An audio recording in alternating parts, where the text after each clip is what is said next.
E aí pessoal, primeiro vídeo que a gente faz no canal do Futuro SA e é um primeiro vídeo bem especial.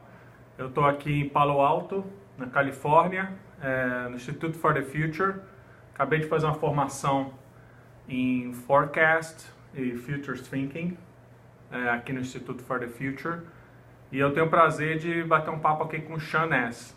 A gente vai mudar para o inglês, e caso você não tenha familiaridade com o inglês, tem um botãozinho aqui no YouTube que você clica e ele já sai as legendas automaticamente. Beleza? Então vamos lá. Sean is the director for Institute for the Future. We were together in the last days of this week. So I have some questions, Sean.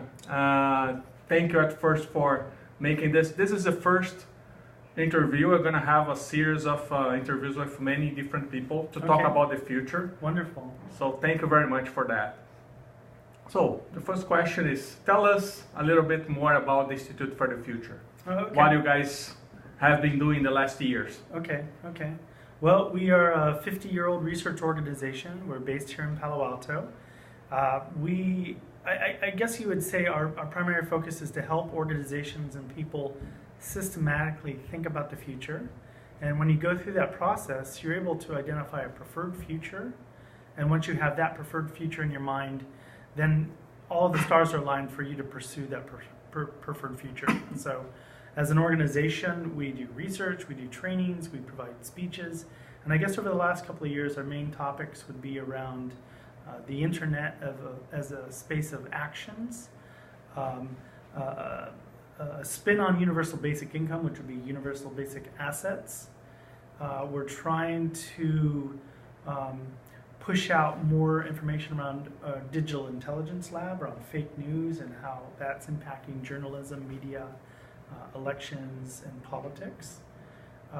And this past year, our major theme was trust in transition. How will organizational trust be redefined in an era of intelligent autonomous machines? And it looks like as of next week, we'll publicly announce that we're going to look at the future of power. So power has many meanings. It allows us to go in many directions. So political power, economic power, energy power. So I think we'll have a lot of fun with that topic. Outstanding. Well, let me tell you that I have been following Institute for the Future for some years.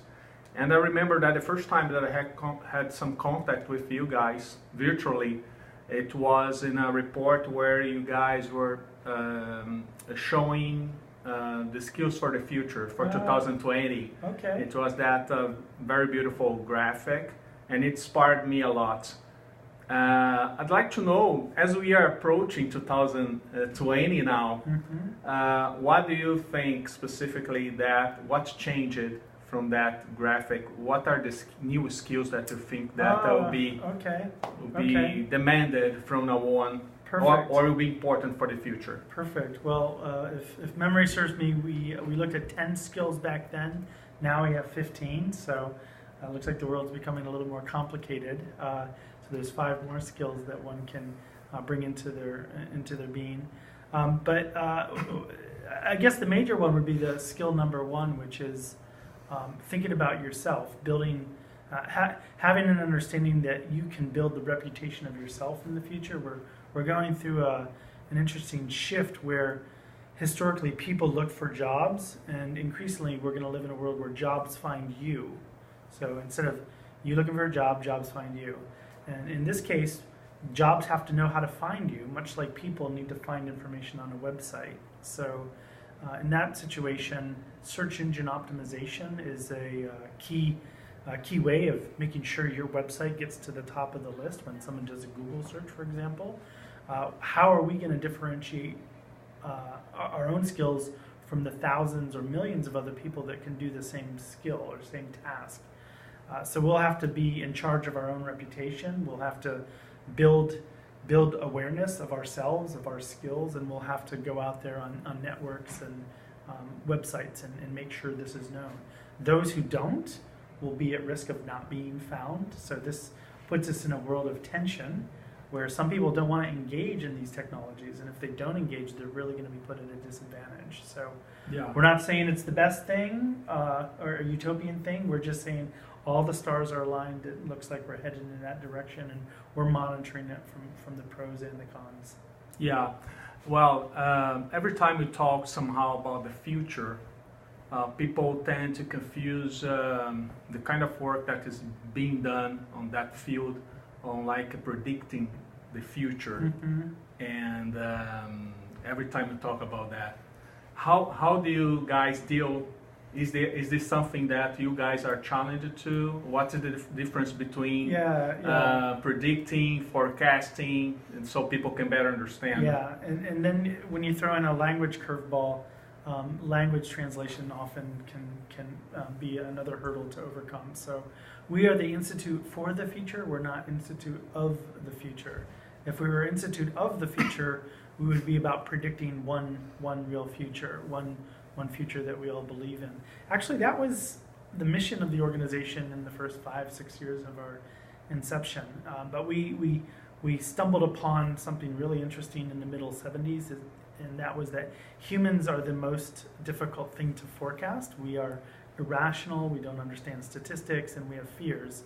And so we had to begin to hire social scientists to deal with that, to really understand the human condition, the human mind. And then we also realized there's not one future. There are multiple future possibilities. Things can play out in different ways, especially on a planet with now 7.5 billion people. What happens in Brazil, what happens in California, what happens in rural America, everything is completely, can play out completely differently. So it behooves us to understand that there's a range of future possibilities, and once you see those ranges, those scenarios, you can go through a nice process of asking questions of this future. Is this good for us? What's the best thing that could happen? What's the worst thing that could happen? Who wins? Who loses? Who do we need to partner with? What do we need to do to survive? Does our leadership have the courage to bring us to success in this future? And once you go down this Q&A process, you're going to start to learn things, and from that learnings, you're going to identify a preferred future. And once you have the preferred future in mind, then it's how do we make it happen? What kind of policies, practices, what kind of skills do we need to provide our people to make sure that that future happens? Great. Well, we talked a little bit about somehow the skills for the future, but we have an understanding now that we are seeing the rise of artificial intelligence, machine learning, so many new technologies that are coming up. And in the lens of the Institute for the Future, how do you guys are seeing the future of work? Future of work. Yes. Yeah. Who will do the work of tomorrow is one of the biggest questions. If you look at historically at mankind, as we innovate and add new technologies to the world, and which automate things that have done by man in the past, like when we went to mechanized agriculture, for example. I think at one point we were all farmers or hunter-gatherers. Then we started to do some small crafts, moved into some villages, and began to kind of focus on some specific things, but we still had 90% focused on agriculture. As we mechanized agriculture, we had to do something with all these people, but that mechanization took place over decades, if not centuries. Now we live in a world where these transitions are happening a lot faster, and there's the fear that we will lose jobs faster than we can be retrained to do new jobs. So that's the big fear. But the positive thing is humans tend to react and respond, and we want to work because we want to make money and put a roof over our heads and buy food and diapers and medicine and all those comforts. So we will adapt and we'll learn. One of the things we have to realize is robots aren't the enemy. Robots are an ally. We are not in a parasitic relationship. We're in a symbiotic relationship with robots and algorithms. If we befriend the machines, we're in a better position to be successful. So don't look at machines and algorithms as the enemy. Look at the way, what is it that I do that I can do better with machines or augmentation? And if I can't figure that out, what do I need to learn so that I can do that? But it is one of the biggest fears of a lot of global governments is who will do the work of tomorrow. Yeah, and disconnect somehow for the basic universal income and so on. The final question, we have so much information outside, things are popping up all the time. How do you, personally speaking, Sean, do you keep up with the things? How do you develop yourself? Oh, okay. As a futurist, someone who excels in this role, I think there's three key things that allow you to keep abreast of things. One is read a lot about a lot. So that means just be well read and don't focus on one discipline. Read all kinds of different things, because we live in a world of systems. We don't live in a world of silos. So something that's happening in the food world has implications on energy, on health, on global logistics. So you start to learn a lot about a lot when you read a lot about a lot. The second thing would be to surround yourself with smart and interesting people. So if you're in any way possible, make sure you have a lot of smart people around you, because you're just going to learn things from them.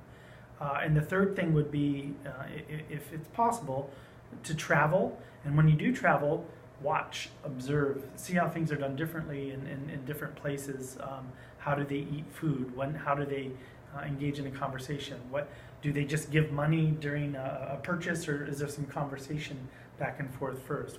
How are things done differently? And through those differences, you can see how people do things differently, how things are done differently, and it may help spark your innovation part of your brain about how things may play out differently as we evolve as a society. Outstanding, Sean. Well, guys, the name of the series is five questions about the future. I had the opportunity for our first series of conversations to talk with Sean Ness. I'd like to thank you very much, Sean. I'd like to invite you guys to visit the website of Institute for the Future. It's absolutely amazing, the amount of information and research that these guys are doing. Now that we know each other, we're gonna keep connected. We have a mutual interest about the future.